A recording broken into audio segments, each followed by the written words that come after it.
We are right now still in the midst of a war in Iraq where 160,000 American troops are still based in a country where we were told we'd fight a 3 to 6 year battle, war with a cost of no more than about $50 billion. Now we're well beyond a $500 billion in cost.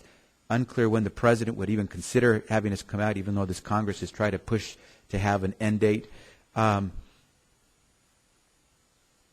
We're financing this principally through debt. We're deficit spending to pay for the war because we're in a deficit to begin with. So the question is this. In our 230-year history, can you think of a time where at the same time that we're spending hundreds of billions of dollars on a war when we're in deficit, have we ever faced a similar circumstance while we've been in war, while we've also at the same time cut the taxes on the wealthiest Americans in this country?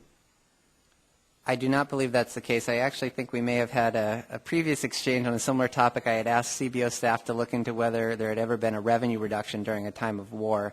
And if my memory serves me correctly, there was an engagement with Mexico in the late 19th century in which we also reduced a tariff rate at approximately the same time, and that was the only time in history that the CBO staff could uncover. So a tariff rate versus what we've seen to the tune of several $1 trillion in tax cuts that have gone principally to those at the various highest income levels, and we have a deficit that has grown to historic levels, and at the same time we're finding our foreign competitors are buying up our treasury certificates, and it seems like this vicious cycle doesn't end, but at the same time it doesn't seem like at the White House there's any control over how we spend our money. So whether it's because we want to maintain home ownership rates at high levels, or whether it's because we want to try to do right by the men and women who are serving us in the military who are in Iraq abroad, I would think that what we were trying to do is heed what you're saying and try to have more fiscal responsibility, and that's perhaps why Congress has decided to go with a pay-go system in operation so that we will no longer continue to increase the size of the deficit. So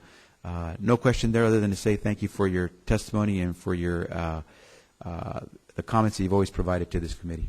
Mr. Etheridge.